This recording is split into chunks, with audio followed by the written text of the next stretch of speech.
Welcome to another episode of Beyond the Youth Room podcast. My name is Keith and this is Ryne. And today we're talking about what every youth pastor in their 20s needs to know about themselves. So stay tuned.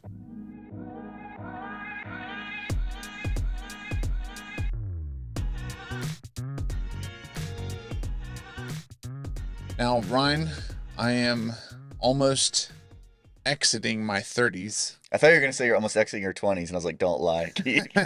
I'm almost exiting my 30s, so in a couple months I'll be 40. Still in youth ministry, totally different season of life and ministry than you are. You're in your 20s. Mm-hmm. How old are you? 28. You're 28, so you're towards the end of your 20s. Yep. And I thought it'd be appropriate for us to create an episode for other youth pastors in their 20s. Maybe they're in their beginning of their 20s, they're just starting off. Maybe they're like you, where they're kind of old. Mm-hmm. Like students think that they're old. Yep. But they're still in their 20s. You can use the phrase "my generation" when talking Your about generation, yeah. And what are you? Last of the millennials. No. 1996 is the last year of the millennials, so I just snuck in. If I was born a year later, I would be Gen Z. Hold on, I'm gonna call you out on this because I thought I was like the last year of the millennials. No, it was the first year of the millennials. Yep. That's right. Yeah. Yep. Okay. So we're in the same generation. Correct. Our generation. Yeah, because I'm labeled the geriatric millennial. There you go.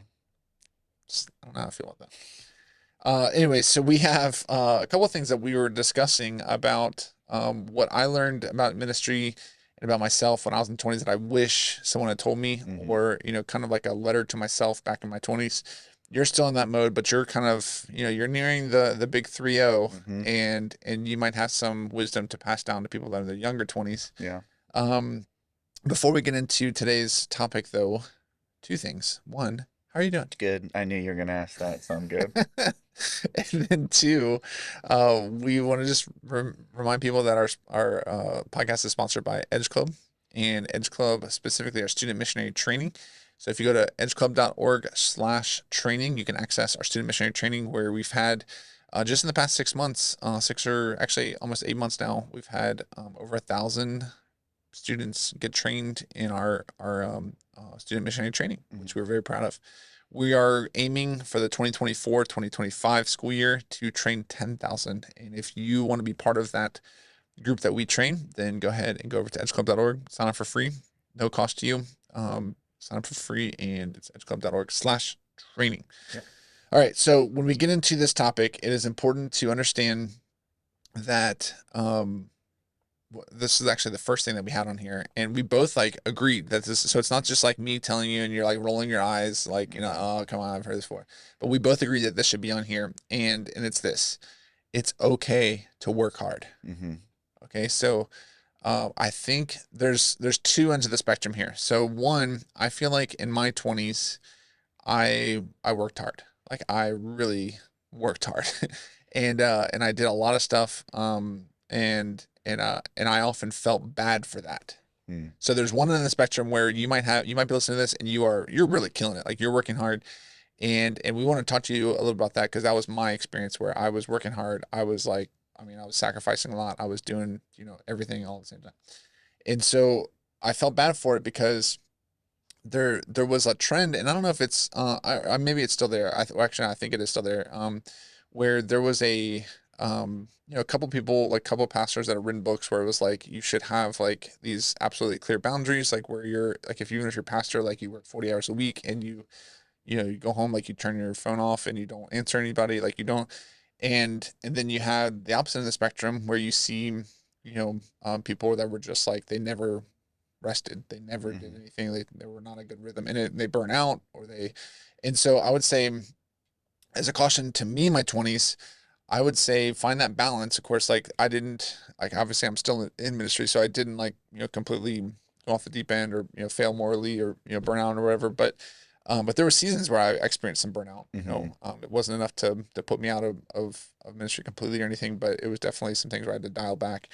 But I would say it's okay to work hard in the sense that, I don't think this younger generation, so I guess you would be included in that, but if you're in your 20s, but I'm saying like the next generation, I don't sense that there's a huge, strong work ethic when it comes to ministry in people in their 20s. Now, again, there's always exceptions. There's always people that are, Mhm. that we had to tell them to slow down and tell them to Yeah. make rest. But I think the opposite end that we're talking about, is that they don't work hard enough, or they don't really, work strategically or Mhm. effectively, where it's more, and I think there's a whole like quiet quitting, trend, within Yes. the secular workforce that has kind of infiltrated the church world too, where we have people on church staff that maybe shouldn't be because Mhm. of their commitment to how much they work, whatever Yeah. it's like.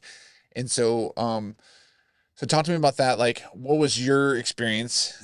You were raised in a pretty hardworking, Mhm.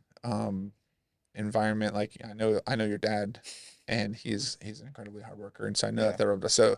But what is your take on that? Like, when you think of other youth leaders that we've worked with or that we've known, Mhm. do you sense, where's the spectrum? Like, do you sense that they're more on the, hey, you need to slow down, and maybe it's okay to work hard but not too hard, Mhm. or is it on the opposite end where you're like, dude, you're really not doing a whole lot? Yeah, I definitely think it's on the other end of we feel overtaxed by things that it's like, no, this is just kind of the basic responsibilities, you Yeah. know? And I think oftentimes we see programming as like that is the end. Like, okay, we put on a program every week and we're like, everything's kind of focused on this program. And it's like, well, no, the program is actually kind of like the basic responsibility because we want to use that program to actually launch more things. And Mhm. so, this is something that I've kind of, I want to be careful in how I word this, but like, so it's just me on staff. We have a Sunday night program. We have a Wednesday night program. We have a student podcast that I record with students, edit myself, post weekly, post the shorts. Sometimes I fill the pulpit about once every 6 weeks, at Like on large. Sunday morning, like Yep. Sunday morning Yep. services, Sometime I big help church. volunteer in kids ministry. My wife serves on communication, so sometimes it's, we're helping each other with our jobs. So I want to be careful on how I say that, but the point being like, if I just see youth pastor as like, well, I'm just Wednesday nights and Sunday nights, like Hmm. that's my end all be all, then you're missing the role, which is we want to go and make disciples, and that looks Yep. different, and different times are going to require different things. So, Hmm. yeah, I absolutely think so. I think too, yeah, the burnout has kind of been something that's preached so much, where it is kind of this emphasis of like, we don't want you to burn out, we don't want you to burn out, we don't want you to burn out. Not people saying this to me, but I hear kind of this generation, Hmm. and the reality is like we've talked about this. We Hmm. don't want to, we don't want to burn out, but we also don't want people to burn. Like, Yeah. and I don't mean that flippantly. I mean that seriously. It's like if I'm like, well, I need to rest, and it's Yep. like, I was watching the movie Hacksaw Ridge, which this isn't like a pulpit recommendation. Um, but imagine if Doss was like, I'm okay. Like I need to take a break. And it's like, Hmm. no, he needed to go get one more because one more needed to be. So it's like if we just kind of take that attitude of like, well, I just need to rest. Yeah. I think everybody's different. I work every day, but I spend time with my family every day. I spend time in Hmm. the Word every Yeah. day. I It's a spend good. time exercising every day. So Yeah. it's like, Try to get a rhythm. yeah. So yes, no, I definitely think there's an emphasis on like Sabbath and resting, and the reality Hmm. is like Jesus went to bed exhausted. Like Hmm. read the Gospels. Yep. Jesus went to bed exhausted, and then he got up before the sun so he could spend time alone with his Father. And that's what we see more when we see the life of Christ. Yep. He rested, but the reality is that he was hard at work trying to Hmm. to help people understand their need for a Savior. Yep. Yeah. I think there's a lot left in the tank when it comes to, other youth leaders that we see. Like, they, I mean, and some of that, there's some reasons why that. So like, one, they might not have just a clear plan on Hmm. how to use their time. So Hmm. they're not really doing the most effective things rather than just like time consuming things. So they're like busy, Yes. but they're not necessarily working towards the right things, which we're passionate about, being more effective, Hmm. more outcome, results driven, like tracking data that matters, instead of just like, no, I put my time in, Hmm. and so with that, yeah, it's okay to work hard. And I think also another reason why that might not be happening is that they have like a low lid. They Hmm. have a low like expectation of what, ministry work looks like. That's a better way to say it than the way I And said it. Yeah. yeah, and I think what's helped me like tremendously, and this is why like I feel like, I can't, like, I do have the mental capacity to just work harder or to work longer or whatever, is because I read missionary biographies, which that I'm passionate about, like, and it just blows your mind like how much these people accomplished for little, like for how little they had, like Hmm. monetarily, like, And so, yeah, so just to raise that lid, and there's like conversation we brought up before, like when we were talking about Rick Eubanks Mm-hmm. in California when we met up with him. So it's the starter of one of the founders of Seat at the Pole, and we were kind of explaining to him like, hey, we're training 1,000 students this year, like we're praying towards that goal, and then I overheard him like casually mentioning like, hey, just this summer we're going to be training 250,000 teenagers to share the gospel, and I'm like, that was like a new lid for me, And like, he's in his 70s. and he's in his 70s, yeah, and I'm like, man, Yeah. like, I mean, not that I was like envious or jealous, I'm just like, I thought I was at the capacity, and then I just learned that that's not even like a drop in the bucket compared to what other people could be accomplishing. And Yeah. so if you're strategic enough, and if you're, and so I think, yeah, so that's the first one. It's okay to work hard, and I think we need to be more effective. If you are confused of how you can work more effectively, if you don't have a clear idea of what that means without just working more, Mm-hmm. I think there's difference between working hard and working more. Yes. That's where I think we should, delineate that is we're not saying work more. Correct. We're saying work harder Yes. at the things that matter more. Yeah. And I think that's where we can all, benefit in our 20s. I think that's a good one. Okay, next one. So whatever youth pastor in their 20s needs to know about themselves, you don't know everything. I mean, like literally, I was dogmatic about certain things that, um, I'm not as dogmatic about. Mm-hmm. Now, we're not talking about like, oh, I believe that every path leads to heaven. Now, Yeah. it's like, no, I'm not talking about like core doctrines of the Christian faith, but I remember like learning stuff about like doctrine, and I was like, this is what I believe. And if you don't believe that, you're not a believer. But then it was now that I'm like, I can't believe I emphasize that so much, like when it comes to, the holistic approach to. So I was very dogmatic about what I knew. I went to Bible college, I went to seminary, and I just felt like, you guys don't know anything compared to what I do. And so I would definitely change that about my 20s. I realized I didn't know anything. Any experience with that yourself? Yeah. A lot. I'm a very black and white person. And that's been a label that's been ascribed to me as well. But I think looking back, I just put too much into like kids' attendance and like why aren't you here more? And I didn't always vocalize that. Like that's not my point. But just kind of being able to see over time, God has tended to use the ones more that I didn't expect than the ones that I did. Yeah. And so I think looking back, it's like I wish I wasn't as hyper focused on these are going to be the kids that God is going to use and these are the leaders and I'm going to challenge and push these Yeah. ones and be more of just like anybody wants to do this, I'm gonna help him do it. Mhm. Because I think I would have saved myself a lot of heartache of trying to really convince kids that of the why, of the will, as we talk about in the will Yeah. skill quadrant, convincing kids of the will rather than just saying, "Hey, who actually wants to do this?" and let me just help them do it. But yeah, I definitely think that played out in other areas of my life where I forget who said it, but they said, there's the known knowns, the known unknowns, and then there's the unknown unknowns. And that's really where you have to be cautious of is like you don't know what you don't know. Yeah. And I think there's a lot of times looking back where I probably opened my mouth and said something where if I was in the same room, I'd probably just be like, I'm just gonna keep my Yeah. mouth shut and just listen. So I It's can good. definitely agree with that Yeah. one. I think that's the difference for me too. I listen more than Hmm. I talk. And yeah. And it's kind of cheesy, but people, it's like you have twice as many ears as you have mouths. It's true. And yeah, there's a reason. That's what they say. Yeah. That's what they say. So we're going to say it too. All right. So anything else to add on that one? Yeah, I think You don't know everything? yeah, I think that's really one that like you just have to be in ministry longer in order to understand that. You can't microwave that, but I think I would just say the more questions you ask, the better off you'll be. The less statements you make and the more questions you ask, I think it's a way to accelerate that understanding of like there are really a lot of things I don't know. Well, and there's stuff that I pick out now that people say, and I'm like, wow, that was a bold statement. And I'm like, well, actually, I probably would have said something like that too. Like, but like now I'm like, yeah, I don't think Yeah. as much as you think you do. And so, yeah, so I think there's a little bit of pride and arrogance in that. Mhm. Like, especially if you're seminary educated or like, I mean, where you just, and even if you're not, you just feel like you know more than Yeah. people. Like it can be, yeah, harmful to your leadership. Yeah. And so, yeah, so you don't know everything. Hate to tell you. I don't know everything, by the way. No, And I was just telling you but you one of become my more new aware of mottos. it. Yeah, I was like, you kind of realize like how much you don't know the Yeah. older you get. And one of the now, I don't. It's not that this is again. I'm not dogmatic on Yes. this statement, but I thought it was kind of an interesting thing. I was like, this kind of makes sense.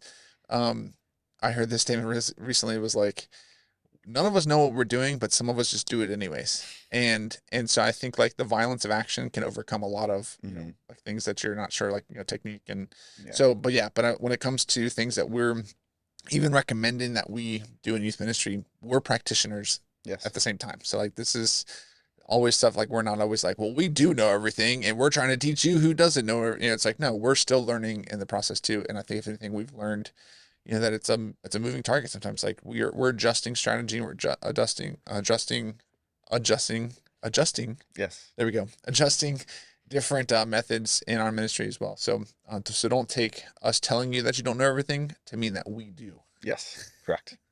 All right. So number 3, you don't have to have experience to have credibility. Hmm. Unpack that.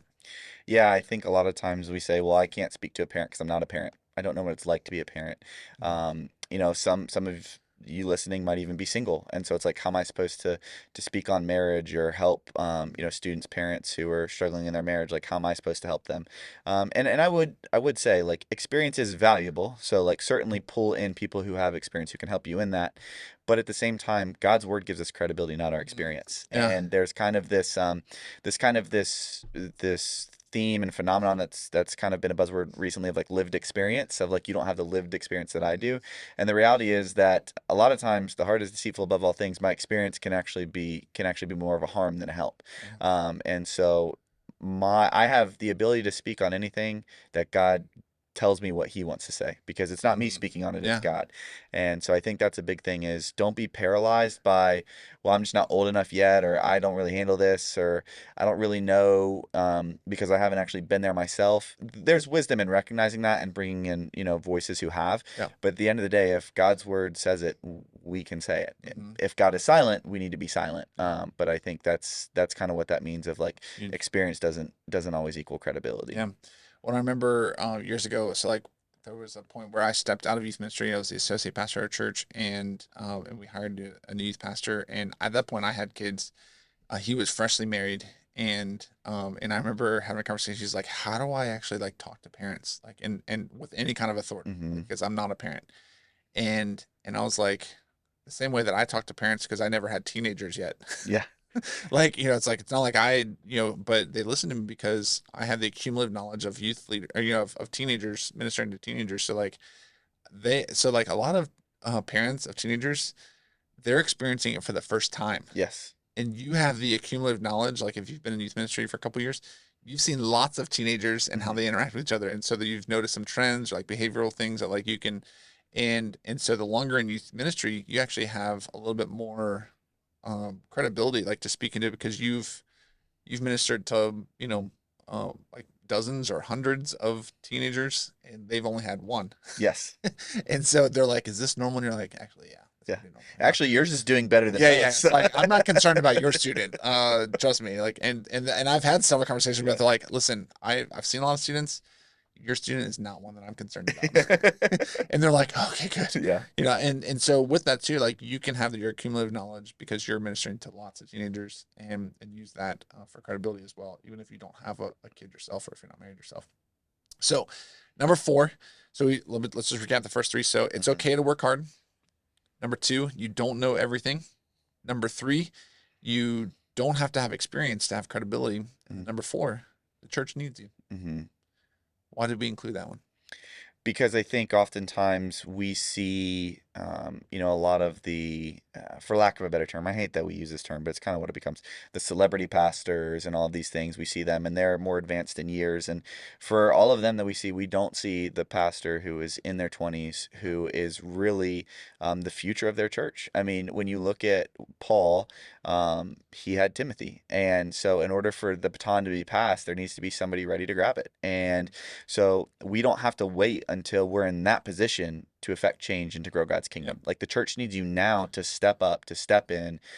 I found it's just been such an encouragement to older generations to see what God is doing in the younger generations, because it gives them confidence as they get ready to, to leave this world. They're like, look, like the gospel's going forward here, and we desperately need, I mean, all the statistics show it, like we desperately need young men to step up into the pastoral roles, and just need younger generation in general, men and women, to step into the church and to run with the gospel. And so I think if we feel like I need to wait until I'm a certain age in order to really affect change, then we're going to look back on a lot of years and go, why didn't I just start? Because Yeah. I think, to boil it down to, we wait till we have authority when really what Jesus used was influence. And so we need to be building and cultivating that So influence even to if you affect don't have change. that senior pastor title, you Yes. have influence. Yep. Yeah. Absolutely. So I would say a little bit different take on it too. Yes, older generations are people like, that are older than you, look down and are, look, and because it's so crucial, the ministry that we're doing is behind the scenes. It's not always in the front. Like, Yeah. we're plowing away. We're experiencing things that like no one other, Mhm. no other church staff is experiencing when it comes to the nature of youth ministry. But I would say, it's also crucial for your teenagers to see what it looks like to live for God in their 20s. Yeah, that's true. So you're a model for their future Hmm.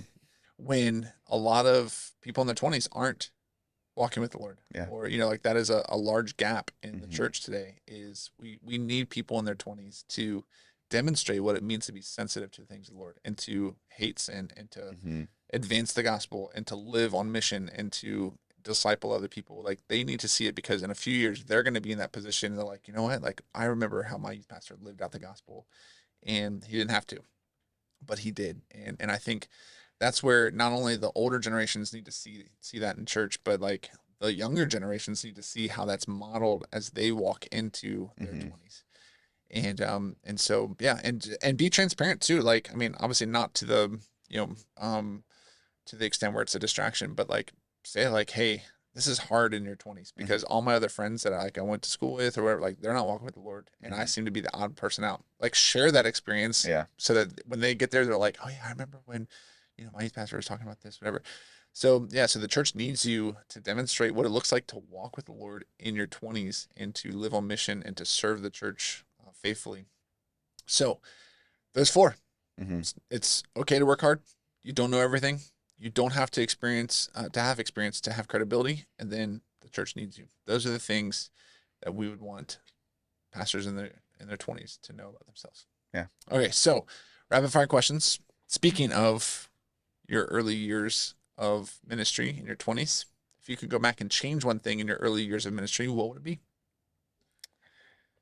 I touched on it a little bit. I wouldn't count kids out. I remember we were at a winter retreat one time. I was frustrated with some of the kids I was really investing in who just didn't really seem to really want to move the gospel forward. And I just remember laying in, a nice bunk in a drafty old cabin. And I remember laying there just like, it was probably 1:30 in the morning, just kind of staring up. I'm like, what am I doing? Not like I'm getting ready to quit, but I'm like, what am I supposed to do? And I just remember God kind of hit me upside the head with a thought of like, Jesus didn't pick the ones that everybody expected him to Yeah. pick. So why would I? Yeah. And that kind of helped me to be like, I never want to keep a kid from really growing in their faith and sharing the gospel, because Ryne doesn't see them as somebody who can have as big of an impact as somebody else. Yep. And so I would go back and I would try and open those gates wider to be like, again, if you want to do it, I want to help you. Yeah. If you don't, you're welcome here. But if you want to do it, that's who we're going to focus on. So yeah. So I don't have to think back as far. Yep. So what about you? Are you saying that I'm old? No, I said it in a nice way. All right, so if I could go back and change one thing in my early years of youth ministry, what would it be? I would say I had the tendency of being a people pleaser, Mm. and so I felt like I had a lot to prove to others, and I think that was like kind of a thing that I was caught up on. Like it kind of because people pleasing really just drives your thoughts to yourself. Like it's a selfish way of living. And so I think, I mean, who knows? Like, I mean, the Lord really grew me in that time. But part of it was I joined a, mega church staff in my 20s that I didn't feel like I was qualified for. Hmm. And so because of that, I felt like I was constantly trying to fit in and like trying to like prove myself and people please. Like, so it wasn't just even like with parents or students. Like it was like, man, if they only found out that like I work here and like it's like I don't feel like I'm capable of Yeah. working here because everything was just like it was done so well and everything. And so yeah, so I felt like I would avoid if I could go back, I would avoid people pleasing so much. Yeah. So now I'm just comfortable and I don't care There you much go. about what other people think. And I think that maybe it just comes with age It too. does. Like, It does. so I'm gonna be the grumpy old man that just like doesn't care and not grumpy, but Yeah. and yeah. So you just realize that things don't matter as much as you think they do. Absolutely. So, okay, so if you were looking to make your next youth ministry hire, what is the number one trait you would look for? So I mean, are you in this spot? Getting ready. You're getting ready to be. to. Yeah. So Yeah. we've talked about this, but I wasn't sure if you guys were ready to. Yeah. Outside of like biblical qualifications, right? Yeah. Yeah. Sure. Yeah. So a Christian. Yeah. Let's start there. But outside of biblical qualifications, I would say somebody who asks questions would be my biggest thing. Like, because leaders have questions, and What if they asked you like a question about everything you said? hey, Like, really? Do you mean that? yeah, Do you mean that? I mean that more so than somebody who's like, just tell me what I to was do and doing I'll what do you were it. saying. I Like, know. okay. But it's like I think back to when I first started, and I still have a lot to learn. Mhm. But I didn't have a youth ministry degree. I didn't have, formal training. Mhm. God was calling me to it, and I was just trying to be obedient. And it was kind of one of those like, we need somebody to do it part time. So Yep. you wanna, and so I think if I go back, I think of kind of what God showed me because I was like, I don't have any pride in this. Like, I'm Mhm. just gonna ask questions and just Yeah. keep asking. And Yep. there was even one time, the first time I'd been walking with the Lord, but I was reading through the Bible in a year. Because I never read it cover to cover, and I was like, I want to Mhm. read it cover to cover when I'm Yeah. teaching kids, and I would literally make notes about like I'm gonna ask my pastor about this question, and every day I would come in and literally for about a year I would just knock on his door, and he'd sit there and listen, and I would just be like, okay, so why does it say this or what does it say this, and so I think somebody who just asks questions, who asks like tough questions in terms of like what is success for you or what does this look like, versus us having to try and get them to see it, I think would Yeah. would be a big thing. It's good. Yeah. I follow the three C's. So You character only is a get one. given. Character is a given. Well, we talked about that, so that eliminates it. Okay. What competency? So Yeah. like, can they actually do what you're wanting them to do? And then compatibility. So like, will Yeah. they fit into the culture of your youth ministry, and not like that they have to dress a certain way Yeah. or like be hip or cool. It's like, no, like we were talking about this before too. It's like if you can't make fun of yourself, Yeah. I don't think you can be around us. No. Like, because we're all gonna make fun of each other, and Yeah. like, and so that's just part of our culture. Like, I mean, just and it's not like a biblical thing. It's not like Yeah. a you mustn't, but I just think, do they fit in with the staff culture of your church? But so to answer the question specifically is, I would say humility. Yeah. So humility you can't really teach. Mm-hmm. The Lord can teach it through circumstances, but that's really, so like, even if they're not like, they can always learn skills. Yeah. So you'd be surprised at how many skills can be learned. Yeah. But when it comes to humility, like if they just they have too much of a high view of themselves, then it's really hard to teach people. Yeah. So yeah, so I that's think my number one quality. those two go hand in hand. Yeah. Yep. All right, so 1 minute questions. Yes. Are you in the same boat? Oh no, you have your timer this I have time. my Okay. timer. Yes. All right, so Am I going first or are you going first? let's get mine over with here. All right. I recently answered this question. Well, now you get to do it in a minute. I don't know if I can do it in a minute. Well, we'll see. It's on topic. Keith, how do you know if God is calling you into the ministry? So short answer, I believe when it becomes irresistible. So we've talked about this before where we've encouraged other people. It's like, if you can do something else, you should. But if it's a point where the Lord is growing the irresistibilityness, I don't know, is that a word? Of your calling to ministry, like where you feel like you can't do anything else. Mm-hmm. That's when I think, that's where you're affirming. But your passions and your alignment, obviously, like your character, like affirmation of your local body of Christ, like all those things come into play when it comes to your gifting and your experience in using that and leveraging that for the gospel. But I believe calling in ministry is something that doesn't just, it's not like a train that passes and then you're like, oh, I missed the opportunity. Like, I think it'll continue until you're obedient to that call. Yeah. Yeah, pretty good. 50 seconds. You got 5 more seconds. Is there anything else you want to say? Pray. You yield your Pray time. and seek wise counsel. There you go. All right. So now yours. Yes. Wait, so let me clarify with this one. This one says you.